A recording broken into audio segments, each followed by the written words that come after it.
नमस्कार दर्शक बंधु शुभ सकाळ। आज हेउची जनवरी मास 13 तारिख शनिवार। आज मु आपणक पई देश विदेशर किछि गुरुत्वपूर्ण खबर गुड़िक नहींकरी आसीची। तेबे दर्शक बंधु वीडियोटी को शेष पर्यंत देखंतु एवं चैनल ले प्रथम थर करी आस्तिले दयाकरी चैनल टिको एबे ही सब्सक्राइब करी पाखे रहिता बेल आइकन को ऑन करी रखिथांतु जा द्वारा आपण हम वीडियो प्रथमे देखि परिबे। तो दर्शक बंधु चलतु डेरी नक नजर पकाइबा आज प्रथम खबर उपरे। देशर कृषक मानक पई एक खुशी खबर। आसंता सप्ताह देशर प्रतिटी गाँव में एक बड़ सुविधा उपलब्ध होगाकू जाउची जहाद्वारा चाषी कूल अनेक समस्या समाधान करिबो बोली आशा करा जाउची। भारतीय पाणीपाग विज्ञान विभाग पक्षरु आसंता सप्ताह प्रत्येक पंचायत स्तर में पाणीपागर पूर्वानुमान जारी करा जिवो। एने पाणीपाग विभाग मुख्य मृत्युंजय महापात्र सूचना जारी करछंती। पंचायत मौसुमी सेवा जारी रे देशर प्रत्येक ग्राम अति कम 5 जन कृषक को खराब पाणीपाग विषय पूर्व चेतावनी जारी कराइबा हेउची एही पदक्षेपर मुख्य उद्देश्य। एबे चलंतु नजर पकाई नेबा परवर्ती खबर उपरे। पीएम किसान टंका 2 गुणा करने को सरकार बजेट चिंता करछंती। एहा द्वारा महिला अकाउंट को 12,000 टंका लेखाएं आसीबो। साधारण निर्वाचन पूर्व केंद्र सरकार पीएम किसान सम्मान कार्यगत अंतर्गत हेउथिबा महिला कृषक मानकर वार्षिक देउथिबा 2 टंका को 2 गुणा करी 12,000 टंका करने को चिंता करछंती। आगामी बजेट रे एहा घोषणा कर जाई परि बोली सूचना रहिछि। एबे चलंतु नजर पकाई नेबा परवर्ती खबर उपरे। ओएसटीटी परीक्षार आसिला एडमिट कार्ड। ओएसटीटी परीक्षा आसंता जनवरी 19 तारिख रे हेबो। माध्यमिक शिक्षा परिषद द्वारा परिचालित एही परीक्षार प्रथम पेपर एवं द्वितीय पेपर 19 तारिख अपराह्न 9 टारू अपराह्न 4टा पर्यंत चलिबो। प्रथम पेपर 9 टारू आरंभ होई 11:30 पर्यंत एवं द्वितीय पेपर 11:30 रु अपराह्न 4टा पर्यंत चलिबो। राज्य में 165 परीक्षा केन्द्र में जनवरी 19 तारिख में परीक्षा अनुष्ठित होता बेले राज्य में मोट 46,000 परीक्षार्थी मैंने परीक्षा देवे। एबे चलंतु नजर पकाई नेबा परवर्ती खबर उपरे। बड़ अक्षर लिखिबे एबेठू डाक्तर माने। एने हाईकोर्टर निर्देश पर स्वास्थ्य विभाग निर्देशनामा जारी करछि। जिगजैग हैंडराइटिंग रे लिखिथिबा डाक्तर मानकर अभ्यास साधारण लोकों को बुझिबा असंभव हेउछि। तेणु स्पष्ट अक्षर किंबा टाइप करी औषध चिठा रिपोर्ट देवाक निर्देश जारी करा जाइछि। राज्य सरकार स्वास्थ्य एवं परिवार कल्याण विभाग जारी करछि एही निर्देशनामा। एबे चलंतु नजर पकाइबा परवर्ती खबर उपरे। झील मानकर विवाह बयस को नहीं आसी एक बड़ अपडेट।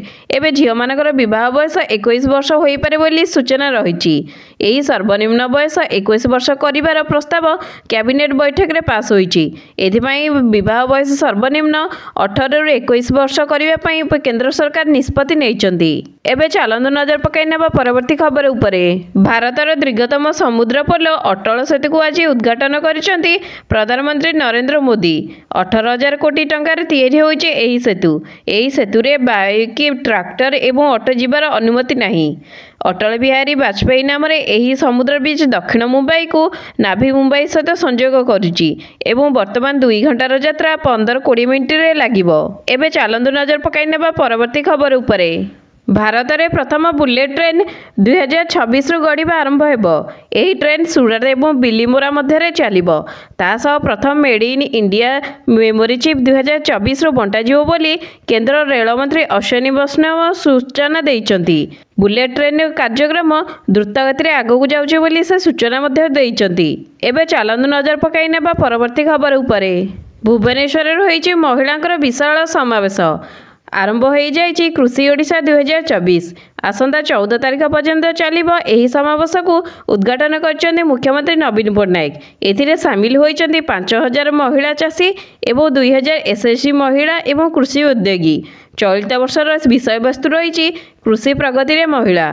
कृषि और सशक्ति विभाग पक्षर भुवनेश्वर जनता मैदान रे एही कार्यक्रम अनुष्ठित होइछि। एबे चलंतु नजर पकाई नेबा परवर्ती खबर उपरे।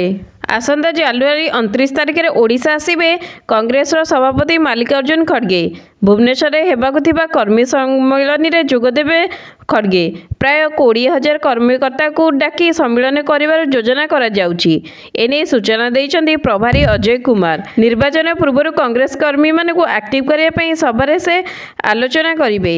राहुल गांधी भारत न्याय यात्रार रूट संपर्क में आलोचना करा जिवो।